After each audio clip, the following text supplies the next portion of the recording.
C'était un village qui semblait exister seulement le temps d'un passage, puis s'effacer à nouveau dans la nuit.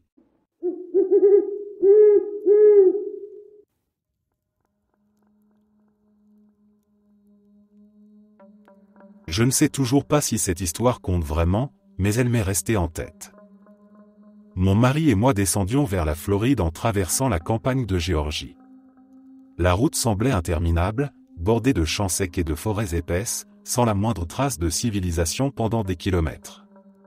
On avait faim, et surtout, on avait besoin d'une pause. Alors, quand un panneau annonçant une station-service est apparu à la sortie d'une bretelle isolée, on a eu l'impression de tomber sur un mirage. C'était le seul bâtiment à des kilomètres à la ronde. En sortant de la voiture, on a tout de suite remarqué qu'il y avait beaucoup de monde sur le parking. Des voitures stationnées en cercle autour du bâtiment, des adultes accoudés à leurs portières, des enfants qui couraient un peu partout. Ce n'était pas un groupe de voyageurs, ni des gens qui semblaient de passage. Ils donnaient plutôt l'impression d'habiter là, ou d'attendre quelque chose. Ce qui m'a le plus frappé, c'est qu'ils ont tous tourné la tête vers nous au moment où nous avons claqué nos portières. Un silence étrange s'est glissé entre leurs conversations, juste le temps qu'on sente leur regard nous suivre. À l'intérieur, la boutique était vide. Pas un client, pas un employé visible derrière le comptoir.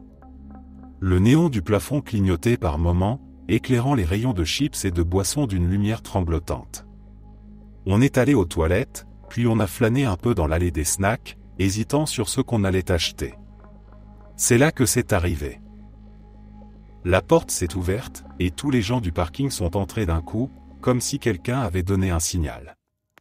Ils ne parlaient pas fort, ils se contentaient d'occuper l'espace, de se disperser dans le magasin, de nous observer du coin de l'œil sans jamais vraiment nous regarder. Mon mari m'a lancé un regard inquiet, et sans qu'on se dise un mot, on a reposé les chips et on est ressorti. Dès qu'on a franchi la porte, la chaleur humide de la Géorgie nous a frappé en plein visage.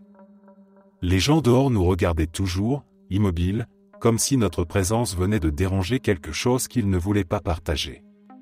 On est remonté dans la voiture et on est parti sans demander notre reste. Encore aujourd'hui, je n'ai aucune idée d'où on était. Parfois, j'y repense, et j'ai cette impression bizarre d'avoir frôlé un endroit qui ne devrait pas exister.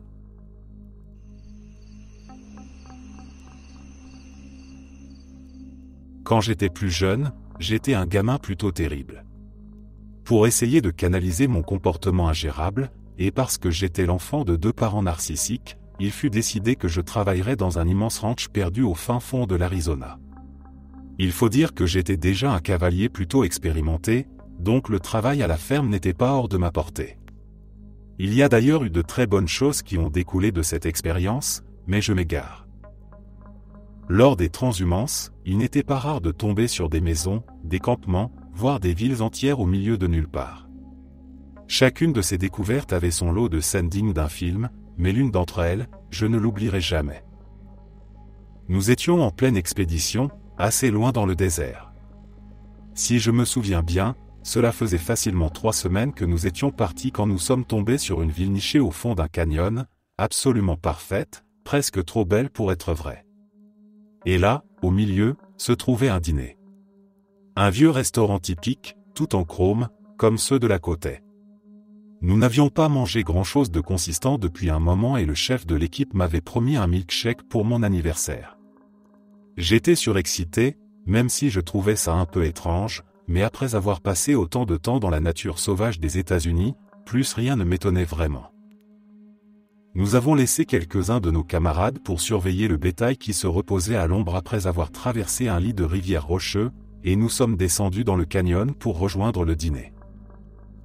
Dès que nous avons mis les pieds à l'intérieur, le chef de l'équipe, un vieux cow-boy dur à cuire, m'a attrapé par le bras. L'endroit était plein à craquer, et les gens portaient des vêtements étranges, comme s'ils sortaient tout droit des années 40 ou 50. Mon chef, que j'appellerais T, était un homme robuste, endurci par une vie entière passée dans les ranchs, et qui en avait vu de toutes les couleurs. Il me serrait fort le bras pendant que, moi, j'étais déjà en train de chercher une table, l'esprit concentré sur mon milkshake. C'est alors que j'ai réalisé que tout le monde nous fixait. L'atmosphère était étrange, pesante. Nous avions l'habitude d'attirer les regards à cause de notre apparence sale et poussiéreuse, mais cette fois, il y avait quelque chose de différent dans ses yeux, de la peur, du choc peut-être. T et les 2 autres gars avec nous ont lentement reculé vers la sortie, sans un mot, me tirant avec eux. Nous avons quitté le dîner et rejoint notre campement en silence, puis nous avons repris la route sans un mot de plus. J'étais complètement perdu, mais j'ai simplement suivi le mouvement. Ce soir-là, quand nous étions enfin loin de là, T m'a confié qu'il avait eu la sensation qu'on avait fait un saut dans le passé. Comme si cet endroit était coincé dans une sorte de boucle temporelle, et que si nous étions restés, nous nous serions retrouvés piégés nous aussi. T n'était pas du genre à parler beaucoup, ni à plaisanter. C'était un dur, avec un faible pour le sucre malgré le peu de dents qu'il lui restait. Alors, le voir réagir ainsi m'a profondément troublé. Je ne saurais jamais si ce qu'il m'a dit était vrai. Ces gars-là étaient rudes et aimaient bien se moquer ou jouer des tours, mais je n'oublierai jamais le regard de ces gens dans ce dîner impeccable, ni la sensation que le temps, là-bas, ne suivait pas les mêmes règles qu'ailleurs.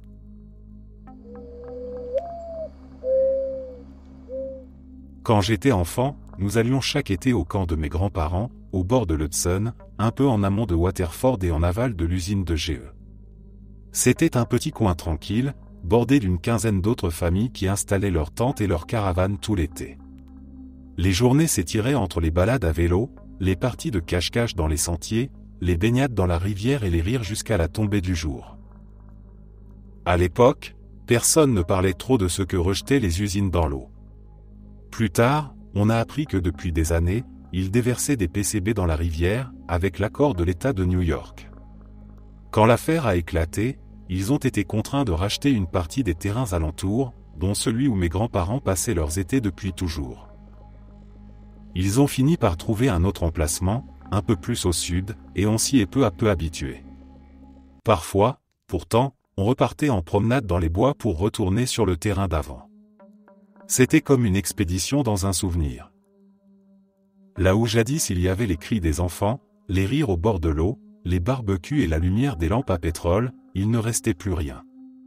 Le lieu semblait vidé de toute chaleur. Les cabanes abandonnées se tenaient encore, penchées, rongées par le temps. L'air lui-même paraissait immobile, plus lourd qu'ailleurs. Même les oiseaux restaient à distance. On avait beau être entouré de forêts et de rivières, il régnait là quelque chose d'éteint, une sorte de silence trop profond, presque conscient. Je me souviens d'y avoir marché avec mon grand-père un soir. Il n'a rien dit pendant un long moment, puis il a juste soufflé que la terre n'était plus la même. Il a ramassé un caillou, l'a jeté dans l'eau, et le bruit a semblé disparaître avant d'atteindre l'autre rive. On n'est jamais retourné là-bas après ça.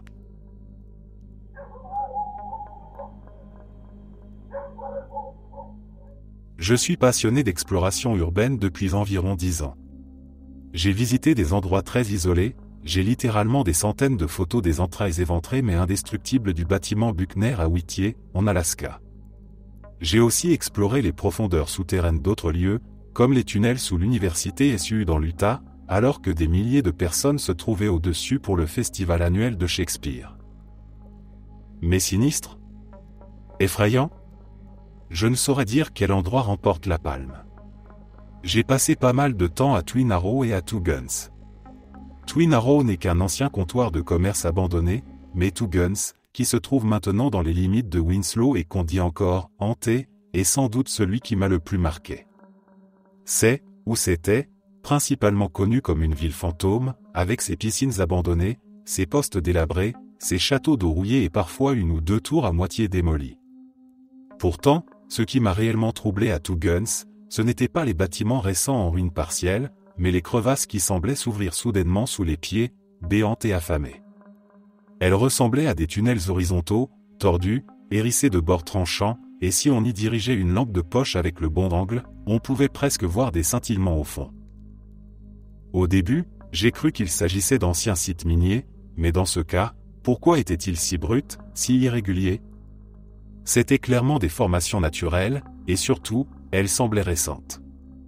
Crier à l'intérieur de ces gouffres avait quelque chose d'étrange. Les échos qui revenaient étaient déformés, plats, creux. Mon compagnon d'exploration, aujourd'hui décédé pas de cause naturelle, certes, mais rien de surnaturel non plus, ce n'est pas une histoire d'horreur inventée, et moi avons décidé de poursuivre notre chemin. Plus loin, nous avons trouvé un canyon plus large, traversé par des planches en bois. Nous avons jugé plus sage de ne pas tenter la traversée, mais nous avons gravi une tour qui nous offrait une meilleure vue d'ensemble. Le spectacle était surréaliste. De là-haut, on distinguait les os fragiles de plusieurs constructions issues d'époques différentes, depuis les réservoirs d'eau plus récents jusqu'aux ruines en briques et en adobe de l'ancien établissement. Nous sommes partis après environ 6 heures. Je n'oublierai jamais ce voyage.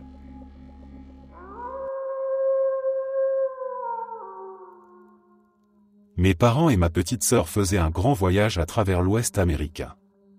Ils étaient partis du Missouri, avaient traversé les Rocheuses jusqu'à Yellowstone, puis descendus vers le Grand Canyon. C'était un de ces étés où tout semblait possible, les routes sans fin, les motels au bord du désert, les couchers de soleil qui avalent le ciel entier. Sur le chemin du retour, quelque part dans l'ouest du Texas, ils ont décidé de s'arrêter pour la nuit. Ils ont trouvé un petit motel au bord d'une route isolée, un de ces bâtiments rectangulaires avec les portes alignées et un vieux néon rouge qui clignotait faiblement. Le type à la réception a à peine levé les yeux quand ils sont entrés. Il a donné la clé comme s'il regrettait déjà de le faire. Pas un sourire, pas un mot de trop. Le plein de la voiture était presque vide, alors ils sont allés jusqu'à la station-service d'Axe en Grave-Côté. Là encore, le même genre d'accueil. La caissière les fixait sans rien dire, un regard froid, presque méfiant. Quand ma mère a demandé où ils pouvaient prendre un petit déjeuner le lendemain matin, la femme a répondu d'un ton sec qu'il n'y avait nulle part pour ça. Nulle part? Même pas un resto, un truck stop? Non? Nulle part. Elle n'a rien ajouté. En sortant, ma mère a remarqué que les quelques personnes dehors s'arrêtaient de parler quand ils passaient. Elle les observait sans dissimuler une sorte de tension étrange, comme si leur simple présence dérangeait quelque chose d'équilibré depuis longtemps. Il n'y avait pas de musique, pas de chiens, pas d'enfants. Juste le vent qui passait dans les enseignes rouillées. La nuit, mon père a cru entendre un moteur tourner longtemps, quelque part derrière le motel. Quand il a regardé par la fenêtre, il n'a vu que la route vide et la silhouette sombre d'un camion arrêté sans phare, comme s'il attendait. Le lendemain, ils ont quitté la ville sans même s'arrêter pour chercher un café. Des semaines plus tard, en racontant l'histoire, ils ont voulu retrouver l'endroit.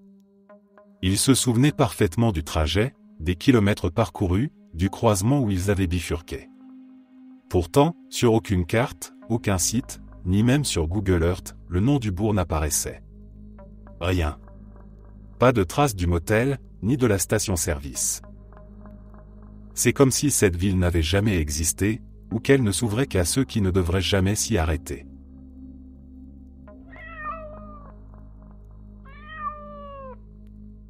Je faisais une randonnée avec des amis dans le Colorado. C'était une magnifique journée ensoleillée, jusqu'à ce que nous nous retrouvions au milieu du sentier. Là, il s'est mis à pleuvoir à verse et nous n'étions pas vraiment préparés. Un peu fatigués, un peu hagards après la veille, nous avons continué quand même. Cela faisait environ une demi-heure que nous n'avions croisé aucun randonneur, quand 2 types sont arrivés en sens inverse. Ils nous ont rassurés en disant que la cabane n'était plus très loin. Nous ne savions pas trop ce qu'ils voulaient dire, mais nous avons poursuivi. Au bout d'1 heure, nous sommes tombés sur une petite cabane qui semblait ancienne. Nous sommes rentrés. À l'intérieur, tout laissait penser que ce lieu datait d'un passé très lointain. Dans un coin, 2 enfants mangeaient du pain avec du beurre de cacahuète. À côté d'eux se trouvaient, sans doute, leurs parents, en train de parler à un homme dont la peau était si ridée qu'on aurait dit qu'il avait passé 10 ans dans une baignoire. Personne n'a réagi à notre entrée. Dès que j'ai mis un pied dedans, j'ai eu la sensation d'être dans un purgatoire, ou dans la Black Lodge de Twin Peaks. En me retournant, j'ai vu un article de journal épinglé sur la porte. Au centre, une photo de ce vieil homme. Le titre disait « Homme, nom de la tribu amérindienne, je ne m'en souviens plus, de 109 ans M dessiné ». Après avoir lu ça, nous avons échangé des regards étranges, puis nous sommes partis au bout de 5 minutes, qui m'avaient semblé durer des jours. Rien de vraiment surnaturel, mais je ressens encore, 1 an plus tard, cette atmosphère de la cabane.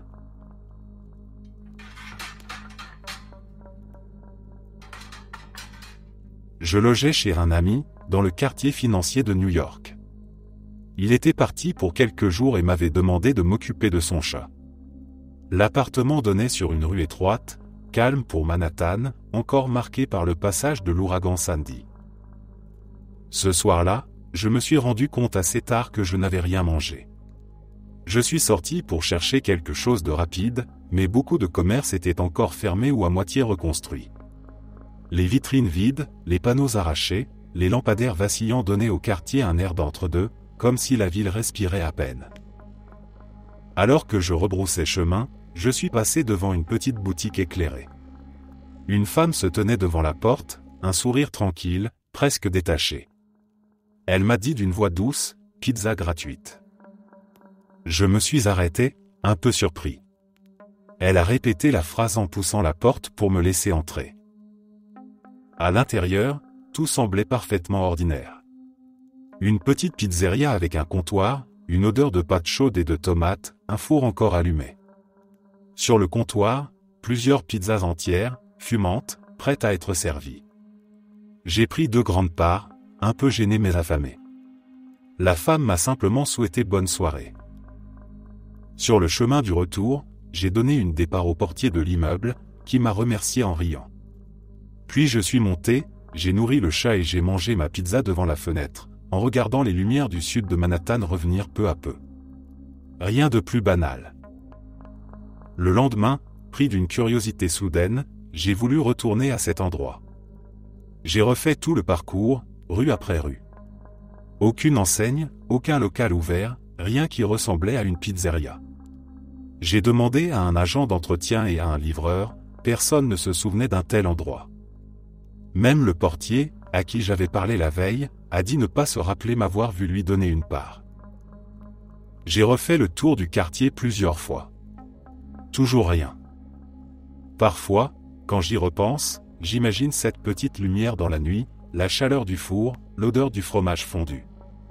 Comme si, l'espace d'un instant, une autre version de la ville s'était ouverte, juste assez longtemps pour me donner à manger avant de disparaître.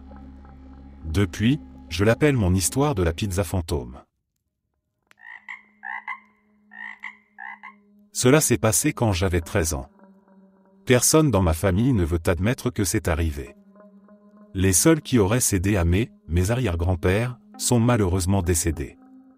Personne ne me laisse en parler. Ma famille possède un chalet à Cook Forest, à Clarion, en Pennsylvanie. Il a été construit par mon arrière-grand-père et agrandi au fil des ans.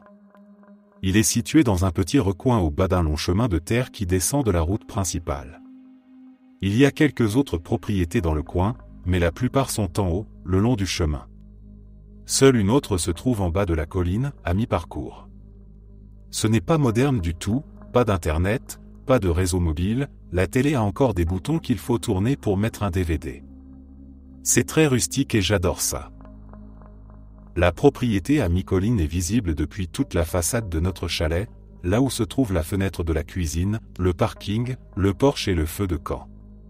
Aussi loin que je me souvienne, c'était toujours un terrain abandonné avec ce qui avait été un chalet et son sous-sol en béton. Comme le chalet était construit sur une colline, la moitié du sous-sol dépassait et le reste tombait en ruine. C'était aussi au croisement où l'on passait avec nos quads pour rejoindre la coupe-feu. Même si ça aurait pu être flippant, c'était un lieu familier et banal pour nous. Jusqu'à un Memorial Day. C'est le week-end où nous ouvrions le chalet après l'hiver et où une grande partie de la famille venait passer le long week-end ensemble. Tout le monde arrivait en fin d'après-midi et on se retrouvait le lendemain matin autour des pancakes en forme de dinosaure de mon arrière-grand-père, le sommet de mon bonheur d'enfant. Je me réveille en m'attendant à sentir l'odeur des pancakes et à entendre les bavardages des adultes en bas, mais rien. Je me dis que je me suis levé trop tôt. Je descends pour aller aux toilettes et me recoucher. Avec le recul, tout l'étage n'était qu'un alignement de matelas avec une allée au milieu. J'aurais dû remarquer que la plupart des lits étaient vides. En bas, je vois tous les adultes dehors. Je sors pour dire bonjour et réclamer mes pancakes en forme de T-Rex. Je tombe sur tous les adultes formant une sorte de demi-cercle face à un homme plus âgé et une femme que je ne connaissais pas. Je me dis que c'est une affaire d'adultes et je rentre pour réveiller mes cousins. Mais avant, je regarde l'horloge du micro-ondes, il est 3 heures de l'après-midi. Je adorais ce chalet. Je dessinais le chalet, les quads et tout l'endroit pendant des mois avant le Memorial Day. D'habitude, je me levais à l'aube tant j'étais excité. Dormir jusqu'à 15 heures n'était pas normal du tout.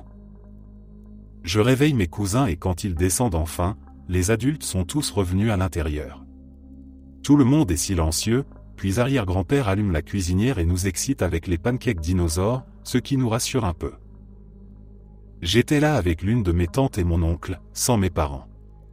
Ma tante est proche de mon âge et c'est la tante cool. Quand je la vois pâle comme un linge, je lui demande ce qui se passe. Elle m'emmène dehors et me montre le terrain abandonné. À la place se dresse un immense chalet manoir, avec un parking rempli de SUV et les quads les plus incroyables que j'ai vus de ma vie de 13 ans. Ma tante m'explique que les propriétaires sont venus se présenter, le couple que j'ai vu plus tôt, et qu'ils nous ont invités à venir traîner avec leurs neveux et nièces. Ils faisaient leur propre fête du Memorial Day comme nous. Moi, avec une seule idée en tête, les Quad-Trocals, je m'apprête à courir vers la maison, mais ma tante me retient fermement et me rappelle mes pancakes. Je cède et retourne à l'intérieur, dans une atmosphère si lourde que même mon cerveau d'enfant l'a senti.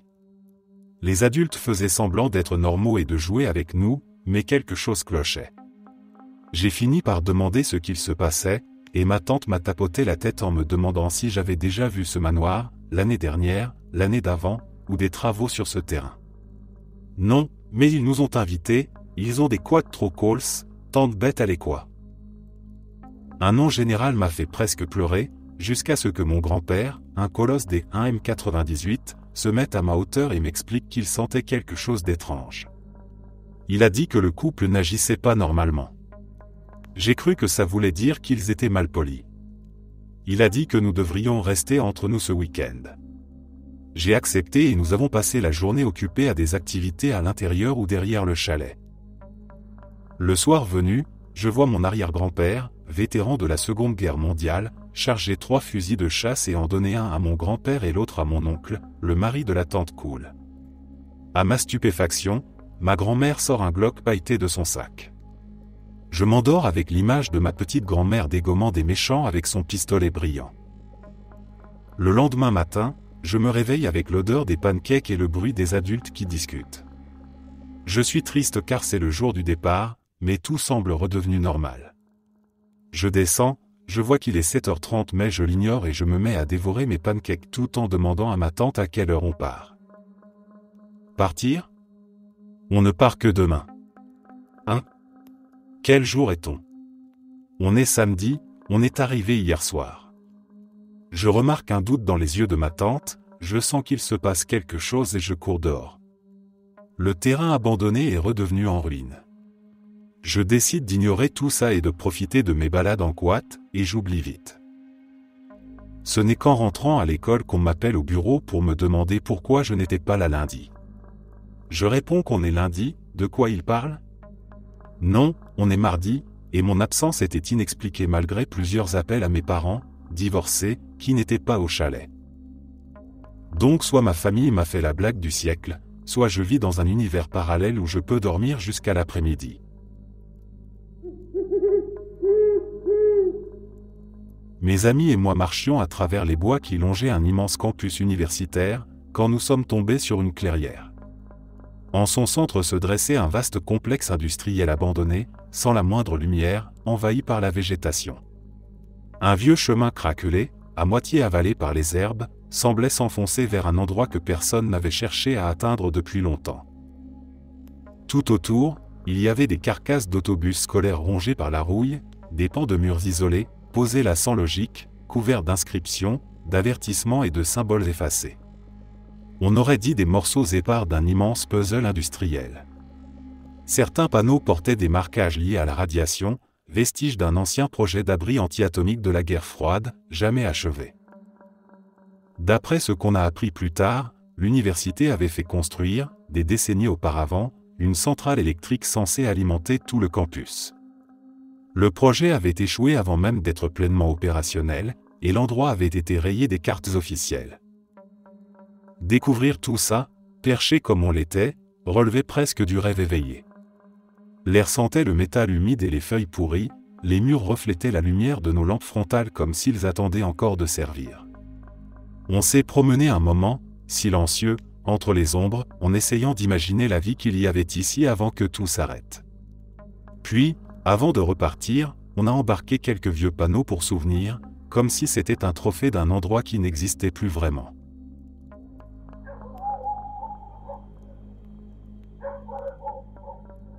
Il y a quelques années, je rentrais de Floride vers la Pennsylvanie en voiture avec 3 amis.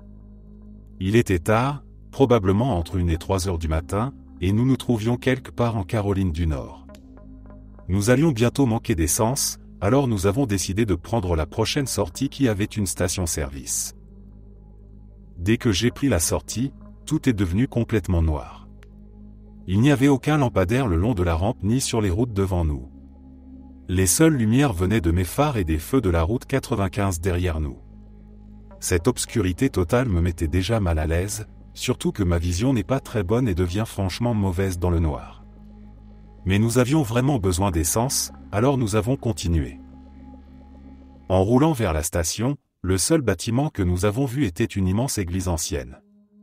Nous sommes passés devant un panneau indiquant le nom d'une ville, mais il n'y avait ni commerce, ni maison, rien d'autre que cette église.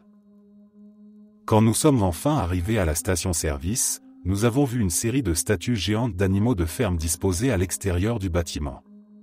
Elles se tenaient là, immobiles, à peine éclairées. Elles n'étaient pas entourées de barrières et aucun panneau n'expliquait leur présence.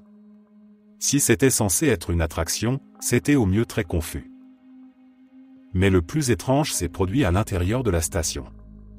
Avec moi dans ce voyage, il y avait une autre fille et 2 garçons. Nous étions amis depuis des années et avions l'habitude de plaisanter entre nous, mais jamais de façon à vraiment nous perturber. À ce stade du voyage, nous étions tous fatigués et pressés de rentrer. La station elle-même était immense à l'intérieur, remplie jusqu'au plafond d'étagères bourrées de friandises et de bricoles en tout genre. Avec le recul, c'était bizarre, vu à quel point la ville semblait vide. Mais sur le moment, nous étions juste étonnés par la quantité de choses qu'il y avait là-dedans. L'autre fille et moi sommes allés aux toilettes pendant que les garçons payaient l'essence. L'accès aux toilettes était difficile, des cartons étaient empilés juste devant la porte, et le panneau n'était qu'une feuille de papier avec le mot « femme » gribouillé dessus au marqueur vert fluo. En sortant, nous avons vu l'un de nos amis entrer dans les toilettes pour hommes, elles aussi indiquées par une simple feuille de papier marquée « homme ». Il nous a lancé un regard étrange en entrant, mais nous n'y avons pas prêté attention et nous sommes dirigés vers notre autre ami que nous voyons un peu plus loin, tourné vers une étagère. Il nous tournait le dos et, en m'approchant, j'ai commencé à ressentir une drôle de sensation dans l'estomac. Plus nous avancions, plus ce malaise s'intensifiait. Quand il s'est retourné, il nous a lancé le regard le plus sinistre que j'ai jamais vu. À cet instant, toutes les alarmes dans ma tête se sont déclenchées. Mon ami et moi avons continué vers la sortie, sans comprendre ce qui venait de se passer. Dès que nous avons franchi la porte et levé les yeux vers les pompes, nous avons vu nos 2 amis, debout à côté de la voiture. Celui qui était entré dans les toilettes s'appuyait nonchalamment contre la portière, tandis que celui qui nous avait lancé ce regard effrayant finissait de faire le plein. Mon ami et moi étions complètement sidérés. Nous leur avons demandé comment ils pouvaient se trouver dehors alors qu'ils étaient encore à l'intérieur quelques secondes plus tôt. Ils nous ont regardés comme si nous étions folles. Après avoir payé, ils étaient retournés directement à la voiture, trouvant l'endroit trop bizarre pour y rester plus longtemps. Suffisamment secoués, nous sommes toutes montées dans la voiture et avons quitté les lieux aussi vite que possible. Je ne sais pas pourquoi nous avons vu les doubles de nos 2 amis dans cette station-service, ni pourquoi leur sosie semblait si hostile. Et je n'ai aucune idée de la raison pour laquelle il y avait toutes ces statues d'animaux de ferme dehors. Tout ce que je sais, c'est que je n'ai aucune envie d'y remettre les pieds. Cet endroit n'aurait tout simplement jamais dû exister.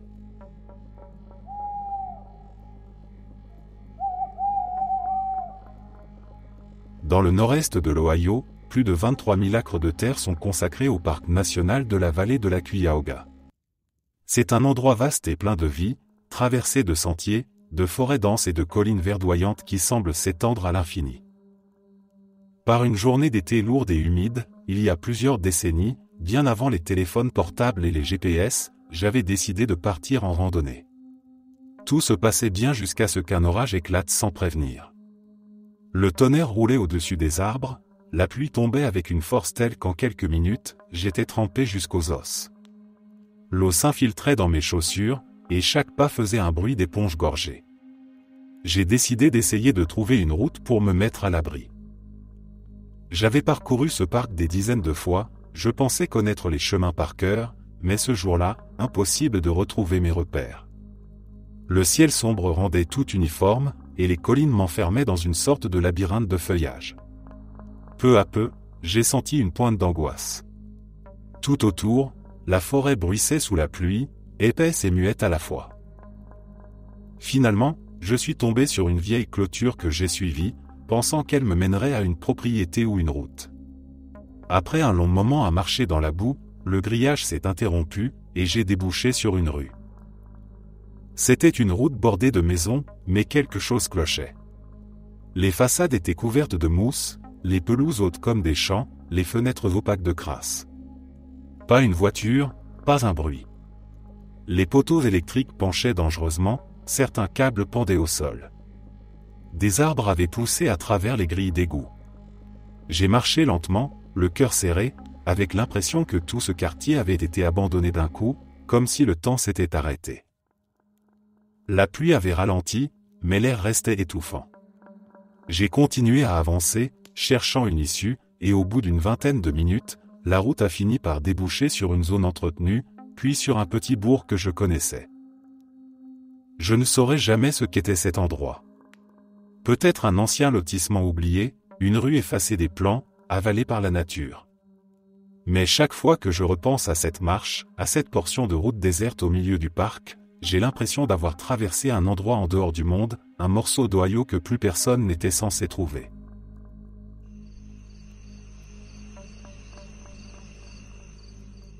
Je traversais le Texas pour déménager et, comme je le fais d'habitude, je conduisais de nuit pour éviter le trafic et parce que c'est plus apaisant ainsi.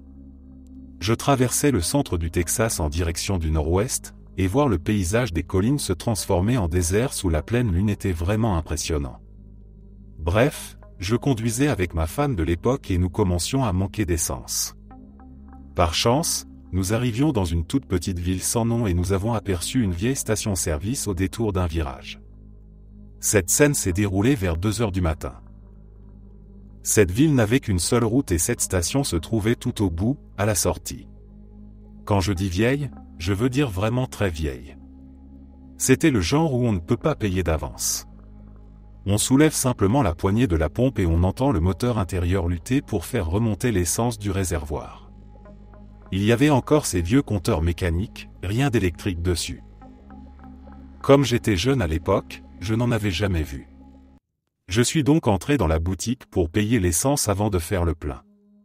À l'intérieur, une seule lumière était allumée tout au fond et j'ai d'abord cru que c'était fermé, car il faisait à peine plus clair dedans qu'à l'extérieur sous la lune. En entrant, j'ai constaté que l'endroit était désert. Aucun client, aucun employé, personne. Pourtant, j'entendais une mélodie étrange sortir d'une radio que je ne voyais pas.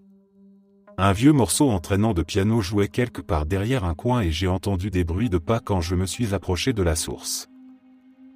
Cet endroit m'a fait peur. Pas le genre de peur, oh, c'est bizarre, mais la peur viscérale, celle où tous les poils se dressent et où on sent qu'il y a quelque chose de vraiment mauvais sans savoir quoi. En tournant le coin, j'ai vu un jeune homme debout près d'une grande radio, et il dansait. Son style de danse était extrêmement dérangeant et ne collait absolument pas à la musique. Alors que la radio diffusait ce qui ressemblait à du ragtime, le type faisait glisser ses mains sur son corps, semblant se caresser avec les yeux fermés dans une sorte d'extase. Il allait beaucoup plus lentement que le rythme et n'était clairement pas en tempo. Pour une raison inconnue, je n'arrivais pas à parler.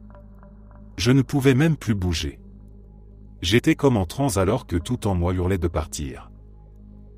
Finalement, j'ai réussi à dire « Excusez-moi, j'ai juste besoin d'essence ». Le gars a continué à danser. Je l'ai dit un peu plus fort et il a fini par ralentir, ouvrir les yeux et poser son regard sur moi. Mais c'était comme s'il regardait un steak parfaitement cuit. Il avait l'air de me traverser du regard et a marché en silence jusqu'à la caisse. Je lui ai dit « juste 20 $ s'il vous plaît ». Il n'a toujours rien dit et s'est contenté de rester derrière l'antique caisse enregistreuse. J'ai pensé qu'il ne parlait peut-être pas la langue ou qu'il était embarrassé que je l'ai surpris en train de danser, alors j'ai posé l'argent sur le comptoir et je suis sorti en espérant qu'il allume la pompe.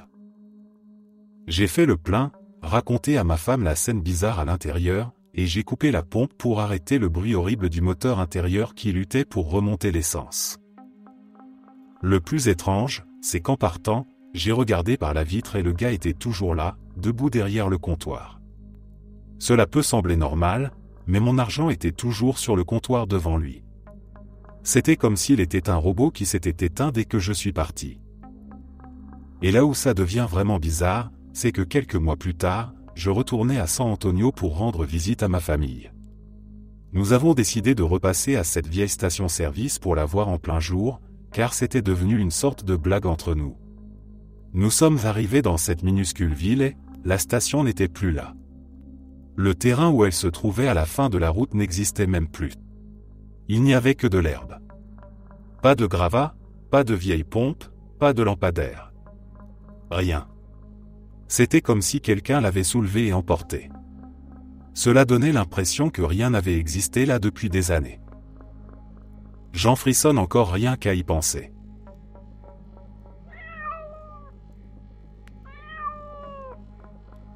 Il y a une vingtaine d'années, lorsque j'ai demandé ma femme en mariage, j'avais décidé de porter une veste traditionnelle chinoise en soie pour la cérémonie. C'était un choix un peu insolite, mais j'y tenais.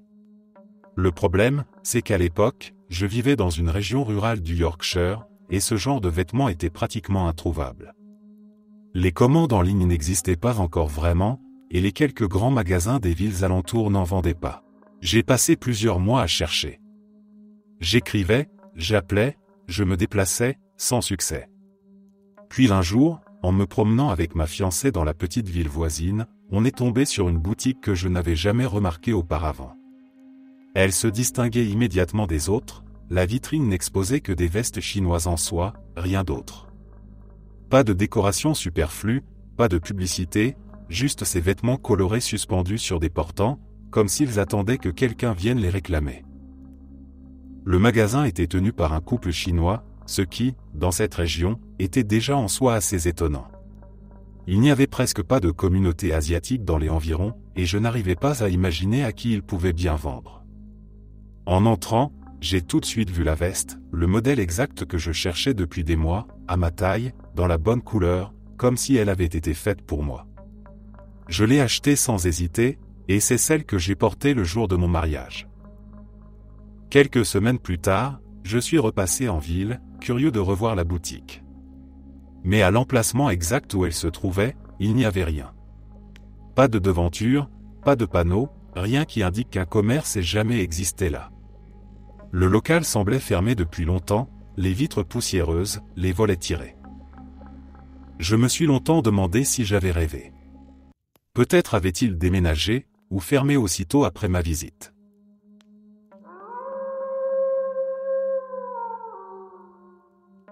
C'est une expérience que j'ai vécue dans une petite ville de la côte nord du Massachusetts, là où mon frère a vécu un moment. Mon meilleur ami et moi avons décidé d'y faire un tour un printemps et nous sommes arrivés à notre motel tard dans la soirée, vers 23 heures. Nous étions tous les deux excités après 8 heures de route et trop de caféine, alors dès que nous avons déposé nos affaires, nous avons quitté le motel pour trouver la plage la plus proche. Nous avons trouvé une petite plage municipale dans la ville voisine et nous avons trempé nos pieds nus dans l'océan, marché le long du rivage, pris plein de photos et fait les idiots. Les rues autour du rivage étaient résidentielles et étrangement calmes et immobiles. Nous étions sur la plage depuis environ 1 heure quand nous avons vu un brouillard très épais arriver. La plage était éclairée par de vieux lampadaires à ampoules jaunâtres et orangées qui donnaient un effet étrange. Tout baignait dans une sorte de lumière dorée venue d'un autre monde. C'est à ce moment que nous avons commencé à remarquer l'effet visuel étrange que le brouillard produisait et nous avons pris des photos pour essayer de le capturer. Le brouillard était si dense qu'avec le flash de l'appareil photo, nous pouvions voir des gouttelettes d'eau ou de vapeur en suspension dans l'air, énormes en apparence. Le brouillard étouffait le son et nos voix semblaient ne porter qu'à 1 ou 2 mètres avant d'être absorbées par la brume. Soudain, nous avons vu des lumières bleues et rouges clignoter, si proches qu'elles nous ont surpris. Nous avons pris peur et couru vers notre voiture avant de démarrer en trombe. Bien que la plage soit fermée après la tombée de la nuit, nous n'aurions probablement pas eu de problème, mais l'adrénaline était déjà montée à cause de l'ambiance. Nous étions donc sur la route et, bien sûr, aucun policier ne nous suivait. Mais nous voulions simplement retourner au motel. Normalement le trajet devait durer 10 à 12 minutes. Nous plaisantions sur la bizarrerie de la soirée en suivant le GPS quand tout à coup nous avons réalisé que nous roulions sur un échangeur où nous venions juste de passer. Je me souviens que le GPS indiquait de suivre les panneaux pour la haine. Nous avons donc pris la sortie et nous nous sommes tus pour faire plus attention à notre environnement. Le brouillard était si épais que nous ne pouvions voir qu'à une dizaine de mètres devant nous. Nous avons pris la sortie pour la haine, fait quelques virages comme indiqué par le GPS, et soudain nous étions de nouveau sur une autoroute ou un échangeur, exactement le même que celui où nous venions d'être 4 ou 5 minutes plus tôt. Le même panneau indiquant la sortie pour la haine était devant nous. Nous avons rallumé nos feux de détresse, ralenti à environ 15 miles par heure et repris la même sortie encore une fois.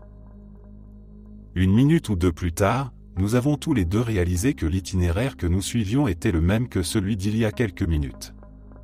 À ce moment, nous avons eu une impression de déjà-vu terrifiante. Il n'y avait aucune autre voiture sur la route. Tous les commerces étaient fermés. Les maisons étaient pour la plupart sombres, sans aucun signe de vie. Tout le monde semblait enveloppé dans cette étrange brume orange. Nous étions complètement terrifiés. Je n'ai pas précisé que c'était la nuit de 2012 où l'apocalypse était censé avoir lieu.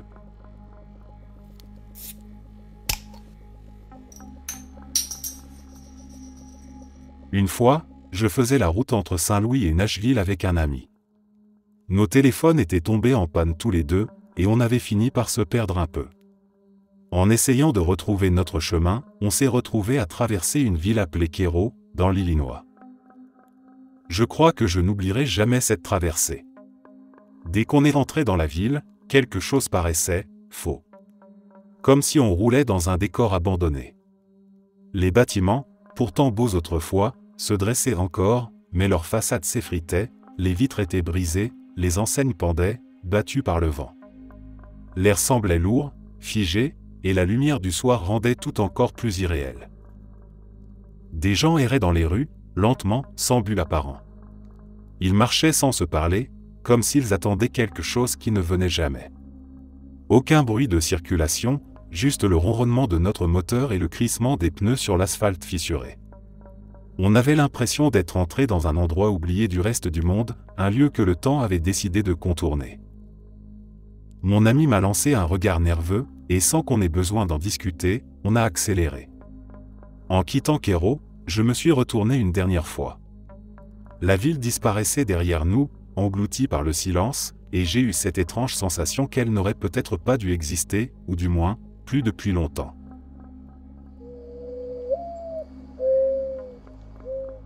Un jour, je traînais avec 2 de mes amis, et nous avons décidé de sortir de la maison pour aller chez un autre ami qui habitait dans un appartement non loin de là. Pour y aller, nous devions traverser la rue, puis descendre une petite route secondaire qui menait à l'arrière du complexe d'appartements. Cette route faisait environ 200 mètres de long avant de tourner brusquement sur la gauche.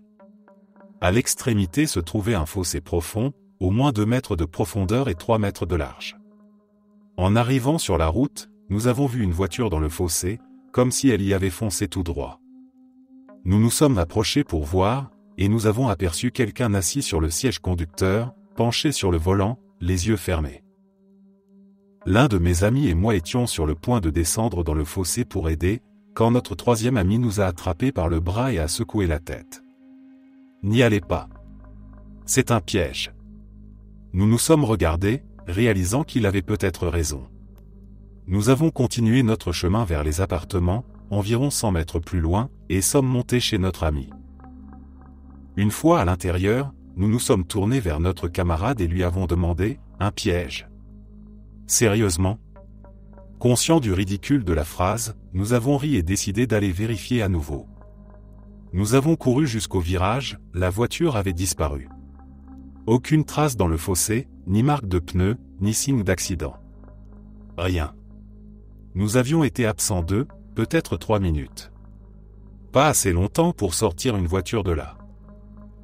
Une autre fois, un ami et moi roulions tard dans la nuit, en direction d'une autre maison, près des usines et des raffineries. Il faisait noir, à part les lampadaires et les flammes des torchères industrielles qui illuminaient le ciel. À un stop, nous avons regardé sur la gauche et vu une foule d'une centaine, peut-être 150 personnes, marchant le long de la rue parallèle à la nôtre. Ils portaient des torchers et des battes de baseball, et ils avançaient en silence absolu. Nous avons fait demi-tour et sommes rentrés chez nous. Dernière histoire. Un vendredi, en rentrant de l'école, ma mère m'a dit qu'on avait appelé pour me rappeler que j'avais promis d'aider quelqu'un à déménager le lendemain. Elle avait noté l'adresse, mais pas le nom. Notre ville était organisée en quadrillage, et d'habitude, en voyant une adresse, je pouvais situer l'endroit immédiatement, sauf celle-là. La rue s'appelait Rust Street. J'ai dû sortir un vieil atlas routier pour la localiser, puisque c'était avant l'époque d'Internet. Je n'aimais pas trop aller dans des endroits inconnus seul, alors j'ai demandé à mes amis de venir avec moi. Le samedi, nous sommes partis tous les 4 pour aider à ce déménagement. Nous avons fini par trouver Rust Street et, après un moment, la maison. Elle était complètement envahie par les mauvaises herbes, entourée d'arbres morts. Nous sommes restés là 5 minutes à regarder, puis nous avons décidé qu'aller déjeuner et jouer à Donjons et Dragons était une bien meilleure idée. Personne n'a jamais rappelé pour se plaindre que je n'étais pas venu, et je n'ai plus jamais réussi à retrouver Rust Street.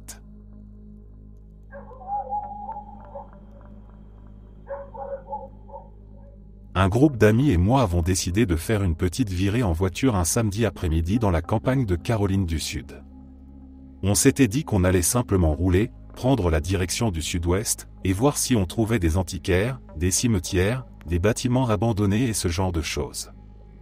On monte tous dans ma voiture et on commence à rouler. Pendant environ 1 heure, il n'y a rien, juste un peu de conversation et des forêts de pins typiquement du sud. On passe devant quelques fermes de chevaux, de vieux villages industriels charmants et quelques stations-service, mais rien de vraiment intéressant. Vers 14 heures, on décide qu'on a envie de manger quelque chose. Par habitude, on aime toujours essayer les restos et restaurants locaux, alors on continue de rouler jusqu'à apercevoir un panneau routier délavé indiquant une ville. Elle se trouvait à environ 8 km et on s'est dit que ce serait suffisant. En traversant la ville, on remarque qu'il n'y a absolument personne dehors. Pas de voitures sur les routes, pas de gens dans les rues et pratiquement pas de maisons. Les rues sont bordées d'entrepôts abandonnés et barricadés, de boutiques aux vitres brisées et de quelques voitures délabrées datant des années 90. Plus on avance, pire c'est. On finit par arriver devant un resto, juste au bord de la rue principale. Il semble y avoir une dizaine de personnes à l'intérieur et quelques voitures sur le parking. Ça a l'air ouvert. C'est là que ça commence à devenir étrange. On ouvre la porte et on entre. Dès qu'on franchit le seuil, tout le monde nous fixe. C'est comme dans les films, quand la musique s'arrête d'un coup dans le jukebox et que tout le monde regarde, sauf que là c'est bien plus inconfortable. Au milieu du resto se trouve une grande table autour de laquelle 6 personnes sont assises. Elles se remettent à manger en chuchotant. La serveuse s'approche nerveusement de nous et nous demande d'une voix discrète combien nous sommes. Mon ami Chris prend les devants et répond « 4 » d'une voix normale. Tout le monde nous regarde à nouveau et la serveuse, qui n'a pas l'air d'avoir plus de 16 ans, sursaute mais nous conduit tout de même à notre table. Elle nous installe à une table de 4, juste à côté de la grande table centrale. Elle prend nos commandes de boissons et s'éclipse. Dès qu'elle s'en va, on chuchote tous entre nous sur l'ambiance étrange. Pendant ce temps, le cuisinier nous fixe avec un regard dur et presque violent. On choisit ce qu'on veut manger et on attend. Un silence pesant s'installe pendant environ 10 minutes avant que la serveuse revienne. Elle prend nos commandes et disparaît dans l'arrière du resto, nous laissant seuls dans la salle avec les gens de l'autre table. Cela nous laisse un peu de temps pour les observer. C'est une famille typiquement du Sud. Une femme ronde et fatiguée, un mari à la peau tannée par le soleil et aux salopettes tachées d'huile, 3 filles vêtues de jolies robes du dimanche. Et puis il y avait elle. L'autre femme était habillée comme les jeunes filles mais semblait avoir la quarantaine. Elle portait une robe rouge à motif cachemire, avec des dentelles froncées au col et aux poignets. Ses cheveux longs et gras cachaient la majeure partie de son visage rond. À sa gauche se trouvait une poupée installée dans une chaise haute pour bébé. La femme se penchait parfois vers la poupée, lui murmurait quelque chose, puis riait doucement. La serveuse apporta bientôt les plats à leur table et en posa un aussi devant la poupée. Elle complimenta la femme sur la beauté de sa fille et repartit. 10 minutes plus tard, elle revint avec notre nourriture, la posa en silence, nous lança un regard en coin et s'éloigna. Elle revint ensuite pour remplir les verres d'eau de l'autre table et demanda à tout le monde si le repas leur plaisait. Mais elle posa aussi la question à la poupée, d'une voix de bébé. La femme prit alors la poupée, la tint devant son visage et répondit d'une voix d'enfant. Elle faisait parler la poupée. Mon autre amie me regarda avec une expression de terreur et les yeux écarquillés. Elle travaillait avec des enfants perturbés dans un centre mandaté par le tribunal. On avala notre nourriture médiocre en vitesse et Chris laissa $40 sur la table avant qu'on parte. En quittant la ville, Chris cherchait un panneau indiquant le nom de l'endroit. Moi je vérifiais qu'on ne nous suivait pas. C'était il y a environ 6 ans et nous n'avons jamais réussi à retrouver cette ville. Personne ne se souvient de son nom ni de la route qui y mène, mais nous nous souvenons tous d'y être allés et de l'apparence du resto.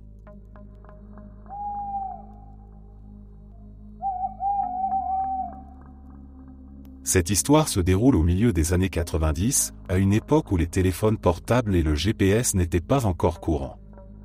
Mes 2 meilleurs amis et moi venions tout juste d'obtenir notre permis de conduire, et nous avions décidé de partir un samedi pour un parc aquatique dans le sud du Missouri, à environ 3 heures de route de notre ville natale, dans le nord-ouest de l'Arkansas. Nous n'y étions jamais allés auparavant et nous nous étions simplement fiés à des cartes routières pour y arriver. Nous avons passé une journée formidable, mais lorsque le soleil a commencé à descendre derrière la ligne des arbres, nous avons pensé qu'il était temps de rentrer. Il devait être environ 19 heures quand nous avons raté un virage, mais mon ami Paul, qui servait de copilote, nous a dit de ne pas nous inquiéter, qu'un autre tournant un peu plus loin nous ramènerait sur la bonne route tout aussi vite. Le tournant suivant nous a mené d'un simple détour à une totale perte de repère. Vers 20 heures, nous roulions sur une route sans panneau indicateur, sans lumière, sans aucune trace de civilisation. Nous avons enfin aperçu une station-service, soulagés à l'idée de pouvoir demander notre chemin et faire le plein. Mon ami Taylor et moi sommes rentrés à l'intérieur pendant que Paul s'occupait de la pompe. Dès que nous avons franchi la porte, un vieil homme très jovial, la soixantaine, nous a accueillis d'un large sourire en lançant « Eh bien, bonjour là », avec un ton qui rappelait un personnage de dessin animé du Sud profond. Il avait tout du parfait montagnard, mais dégageait une certaine gentillesse. Nous lui avons expliqué que nous avions besoin d'essence et voulions faire le plein. Il nous a dit qu'il allait bientôt fermer pour la nuit, mais qu'il acceptait de nous servir. Puis il a ajouté une phrase que je n'ai jamais oubliée, « Il faut vous dépêcher, ce soir c'est la nuit du buffeur ». Taylor et moi nous sommes regardés d'un air perplexe. Nous lui avons demandé s'il pouvait nous montrer où nous étions sur la carte routière. Pendant qu'il cherchait, 2 personnes sont entrées par l'arrière du magasin et ont appelé le vieil homme. Il leur a répondu qu'il était devant. Les 2 se sont approchés de nous, un homme et une femme. D'abord, ils ont eu l'air confus, puis leurs visages se sont éclairés, comme s'ils venaient de comprendre quelque chose, et ils ont souri. Ils ont demandé au vieil homme, « Ce sont les invités de ce soir ?» Il les a regardés sévèrement et a répondu, « Non, ce sont juste des enfants égarés. » La manière dont il a prononcé le mot « enfant » m'a glacé le sang. Je ne sais pas pourquoi, mais j'ai senti tous les poils de ma nuque se hérisser. Les 2 inconnus nous ont alors dit, « Vous feriez bien de vous dépêcher, car ce soir c'est la nuit du buffeur. » 2 choses m'ont terrifié à cet instant précis. D'abord, comment savait-il que Paul était dehors en train de faire le plein alors qu'il venait de l'arrière-boutique ? Et ensuite, le fait qu'ils aient répété mot pour mot la phrase du vieil homme. Nous avons confirmé avec lui les directions pour retrouver la route principale, puis nous avons payé sans attendre la monnaie. Taylor et moi avons couru vers la voiture, pour découvrir Paul déjà assis à la place du passager. Dès que nous sommes montés, il a démarré si vite que la voiture a presque quitté le sol. Avant même que nous puissions dire un mot, il nous a raconté que 3 hommes, de l'autre côté de la rue, se tenaient sous un arbre à le regarder. Il leur avait fait un signe de la main, mais ils n'avaient pas bougé d'1 millimètre. Nous avons roulé à toute vitesse jusqu'à retrouver une route principale. À ce jour, il m'arrive encore de faire des cauchemars à propos de cette station-service et de ce que mon imagination a transformé en nuit du buffer. Il y a de nombreuses années, 2 de mes meilleurs amis et moi avons décidé de passer une journée à faire du vélo de montagne à Snow Show, dans le sud de la Virginie occidentale. C'était bien avant l'époque du GPS, donc nous comptions sur des indications approximatives et une vieille carte. Résultat, nous nous sommes complètement perdus. À un moment donné, nous avons atterri dans une toute petite ville et nous avons décidé de demander notre chemin. Elle était absolument déserte. Je veux dire qu'il n'y avait littéralement pas une seule âme en vue. Nous avons garé le camion et nous nous sommes séparés pour chercher quelqu'un. Il était environ 9 ou 10 heures du matin, donc pas si tôt que ça. Nous sommes entrés dans le bureau de poste, personne. Nous sommes allés dans le seul bar de la ville, la porte était ouverte, la musique jouait, mais il n'y avait absolument personne à l'intérieur. Nous avons fait le tour de tous les commerces, marché dans les rues, et après environ 25 minutes, nous avons finalement trouvé un vieux monsieur qui semblait être apparu de nulle part, marchant seul au milieu de la ville. La première question qu'on lui a posée n'était même pas pour demander notre chemin, c'était « Où est tout le monde ?» Il a répondu « Eh bien, j'imagine que les gens d'ici ne se lèvent pas avant midi. » Nous lui avons demandé comment rejoindre Snow Show, et il a pointé la route par laquelle nous étions arrivés, en disant de continuer sur environ 16 km avant de tourner à droite pour trouver l'autoroute. Nous sommes repartis aussitôt, avec un très mauvais pressentiment à propos de tout ça. En repartant, environ 8 km plus loin, nous sommes tombés sur une femme vêtue d'un uniforme de la voirie d'État, debout au milieu d'une longue ligne droite, tenant un panneau de signalisation. Quand nous nous sommes approchés, elle a tourné le panneau de lentement à arrêt. Nous lui avons demandé ce qui se passait. Elle nous a répondu qu'il y avait des travaux sur la route un peu plus loin. Nous lui avons raconté ce qui venait d'arriver dans la ville et elle a simplement ri en disant que les gens de cet endroit étaient un peu bizarres, sans s'en préoccuper davantage. Nous avons commencé à discuter avec elle en attendant que la circulation arrive de l'autre sens. Nous avons parlé pendant environ 3/4 d'heure, peut-être 1 heure, à bavarder de tout et de rien. Le temps passait, mais aucune voiture n'est jamais arrivée, ni derrière nous ni en face. Finalement, elle a dit « Bon, je suppose que c'est dégagé maintenant, vous pouvez y aller », et elle a lentement tourné le panneau des « arrêts » à « lentement » avant de nous faire signe d'avancer. Nous avons continué tout droit, la seule direction possible pendant près de 50 km, sans voir le moindre signe de travaux, de chantier, de véhicules de la voirie ou de personnel d'entretien. Elle n'avait aucun véhicule, donc nous avons supposé qu'elle avait été déposée par une équipe plus loin sur la route. Mais après ce que nous avions vécu dans cette ville et cette rencontre étrange, nous en avions eu assez. Nous avons rejoint l'autoroute dès que nous l'avons trouvée et pris la direction du nord pour rentrer chez nous. Chacun de nous se souvient encore de cet épisode dans les moindres détails. J'en ai reparlé avec mon ami il y a environ 3 mois, à un mariage, et cela le hante encore profondément aujourd'hui.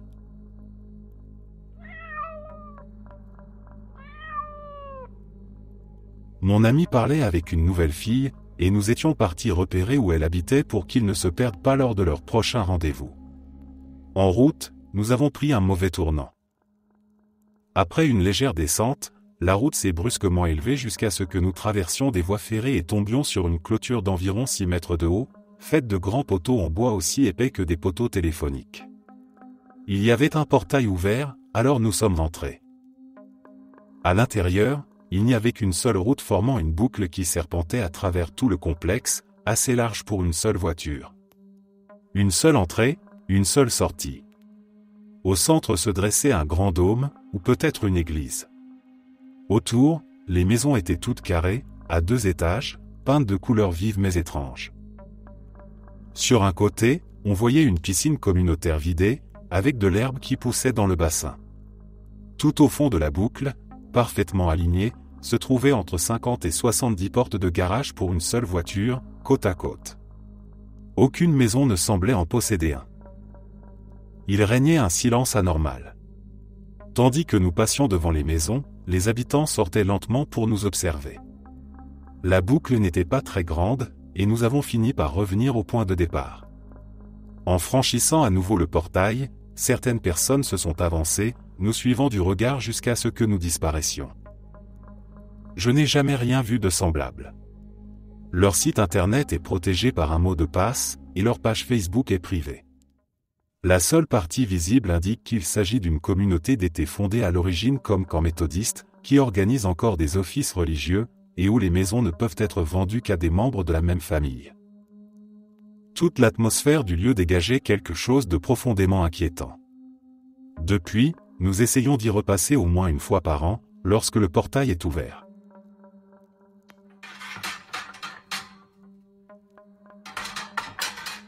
Nous campions dans un grand parc d'État avec plusieurs chevaux. Nous étions plus nombreux que les chevaux, alors ma meilleure amie et moi sommes partis monter toutes les deux, puis nous sommes revenus pour laisser la place au reste du groupe. À l'époque, nous étions dans la vingtaine, tandis que les autres participants du voyage avaient plutôt entre 30 et 40 ans. Avant notre départ, ils avaient lancé plusieurs blagues en nous disant de ne pas nous perdre, car la nuit tombait vite et nous étions en pleine montagne, au milieu de nulle part. Évidemment, quand ce fut leur tour de sortir, ils se sont perdus. Pour faire court, l'une des femmes avait oublié de préciser qu'elle prenait de nouveaux médicaments et a convaincu le reste du groupe de la suivre sur un sentier abrupt réservé aux cerfs. Une autre cavalière, qui avait subi une opération récente et monté un jeune cheval nerveux, a dû sauter de selle. Tout cela a fini par un appel paniqué pour nous demander de venir les sauver. Dans le noir. En plein milieu de nulle part. Au départ, ils voulaient que nous venions avec une remorque à chevaux, mais aucune de nous n'en avait jamais conduit, et celle que nous avions était énorme. Nous avons donc pris une voiture et sommes partis à leur recherche. Ils ont dit avoir trouvé une route et envoyé leur position sur Google Maps. Alors nous y sommes allés. La route était cachée depuis la grande route. Il faisait maintenant nuit noire et nous ne pouvions voir qu'à quelques mètres devant nous.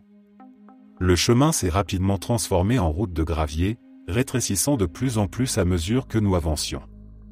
Puis il a commencé à monter et descendre des pentes de plus en plus raides.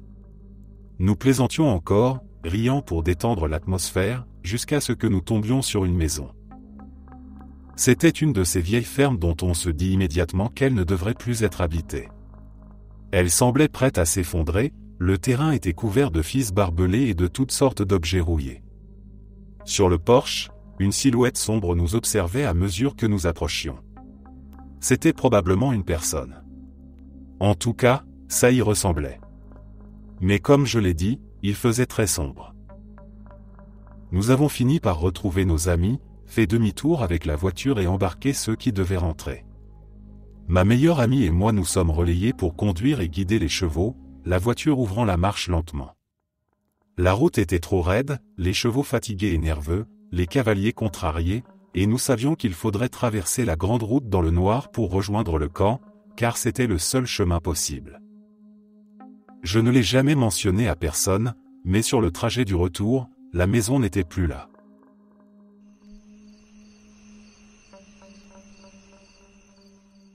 Quand j'avais 13 ans, j'ai parcouru en vélo la Natchez Trace Parkway du Mississippi jusqu'à Nashville, dans le Tennessee, avec mon père, pendant une semaine. Même si je me suis beaucoup plaint de la difficulté, c'était un voyage formidable, plein de moments de complicité. Je n'arrive toujours pas à croire que ma mère m'ait laissé partir. C'était à la fin des années 90. L'histoire la plus marquante du voyage s'est déroulée le jour où nous avons pédalé de Belmont, dans le Mississippi, jusqu'à Waynesboro, dans le Tennessee. La veille, nous avions roulé bien plus loin que prévu, environ 150 km, parce que nous n'avions trouvé aucune chambre d'hôtel. Ce n'était pas un voyage avec du camping, sans doute une exigence de ma mère. Autant dire que nous étions épuisés. Il y avait environ 120 km jusqu'à Waynesboro, mais notre petit guide des motels indiquait qu'un motor lodge se trouvait sur la route. Le terrain était vallonné, et les montées devenaient plus raides après avoir traversé la rivière Tennessee, dans le nord-ouest de l'Alabama. Nous étions donc impatients de nous arrêter. Nous avons quitté la Parkway et parcouru environ 6 km vers l'ouest. Le motel ne se trouvait pas dans une ville, c'était juste un vieux lodge au bord de la route 64. Il semblait sorti tout droit des années 50, avec une camionnette et un semi-remorque garés devant. Il paraissait fermé, ce qui nous inquiétait un peu.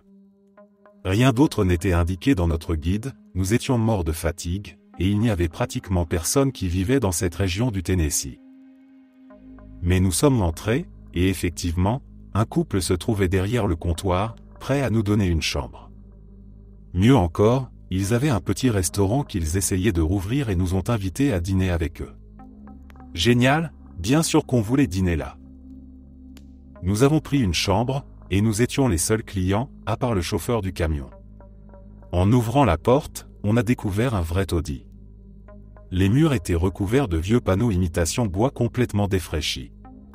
Le tapis était une moquette orange à poils longs, probablement d'origine, datant des années 50 ou 60. Les lits étaient durs. Il faisait environ 35 degrés dans la chambre après la chaleur de la journée et la climatisation n'était pas allumée, parfait après 75 000 de vélo. La télévision avait des antennes en forme d'oreille de lapin et captait à peine une chaîne et demie. Et pourtant, c'était en 1999. Il y avait un énorme climatiseur de fenêtre que nous avons allumé immédiatement. Nous avons pris des douches froides pour nous rafraîchir pendant que l'autre attendait dehors, porte ouverte, et nous sommes partis dîner le temps que la pièce refroidisse. La route était déserte, pas une voiture, et à peine un panneau pour signaler la ville quelques kilomètres plus loin. De retour dans le petit restaurant, les lumières extérieures s'étaient allumées. Il était évident que nous étions les seuls clients pour le dîner. La nourriture n'était pas fameuse, mais après une journée pareille, tout fait l'affaire. Le couple, en revanche, était adorable. Un mari et une femme qui avaient acheté le motel quelques jours auparavant et essayaient de le remettre en état. Si nous étions passés une semaine plus tôt, il aurait encore été fermé. Ils maintenaient l'endroit ouvert tout en rénovant les chambres et en relançant le restaurant. Ils parlaient de leurs projets, de leurs espoirs, et semblaient heureux d'avoir enfin réalisé ce rêve. Ils s'intéressaient beaucoup à notre voyage, sans doute curieux de notre périple de cycliste sur la trace. Le mari a expliqué qu'il voulait attirer du monde au restaurant en organisant des soirées karaoké. Il venait d'acheter une machine, l'avait branchée sur la télévision, mais elle ne fonctionnait pas. J'ai proposé de jeter un œil. Je ne sais pas vraiment ce que j'ai fait, mais au bout de quelques essais, elle s'est remise à marcher et il a chanté une chanson. Et là, le courant s'est coupé. Le couple a sorti des bougies et nous a dit que cela leur était déjà arrivé 2 fois, sans qu'ils sachent pourquoi. Nous avons discuté un moment dans le noir, puis nous leur avons souhaité bonne nuit. De retour dans la chambre, il faisait toujours aussi chaud.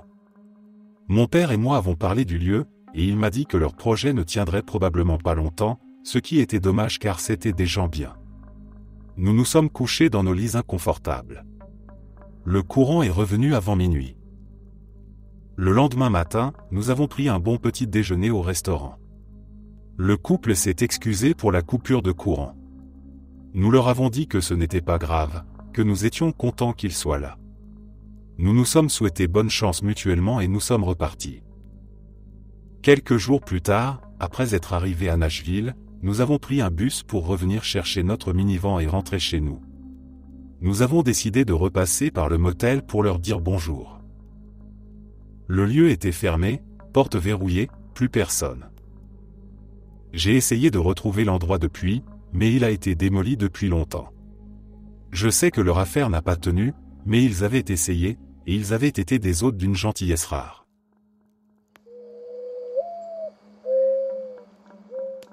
Cette histoire est arrivée à un ami à moi, il y a une vingtaine d'années.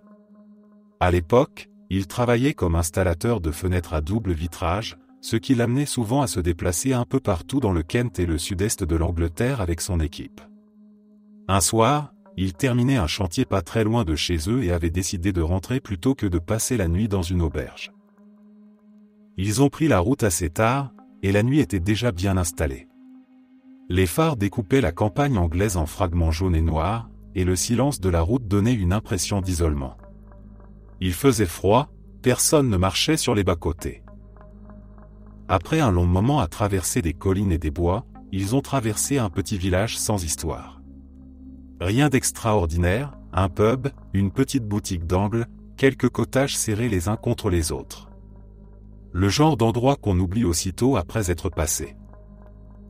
5 minutes plus tard, 2 des gars du groupe ont commencé à râler. Ils avaient soif et voulaient boire une pinte avant de rentrer. Mon ami leur a dit qu'ils n'avaient qu'à faire demi-tour, qu'ils trouveraient forcément un verre dans le pub du village qu'ils venaient de quitter. Ils ont donc tourné la camionnette, repris la route dans l'autre sens, roulant lentement pour ne pas manquer le panneau d'entrée. Sauf qu'ils ne l'ont jamais trouvé. À l'endroit précis où, quelques minutes plus tôt, se trouvaient le pub et la boutique, il n'y avait plus rien. Juste une longue étendue de champs sombres, sans la moindre maison, sans lumière, sans trace d'un village. La route filait droite, sans bifurcation, sans possibilité d'erreur. Ils ont roulé encore un moment, pensant être devenus fous, avant de s'arrêter sur le bas-côté. Personne n'a rien dit pendant un long moment. Mon ami jure qu'ils n'avaient pas rêvé, ils avaient bien vu ce village, les lumières dans les fenêtres, l'enseigne du pub qui se balançait dans le vent. Pourtant, depuis ce soir-là, même en repassant par la même route, il n'a jamais retrouvé le moindre signe de cet endroit. Un village qui semblait exister seulement le temps d'un passage, puis s'effacer à nouveau dans la nuit.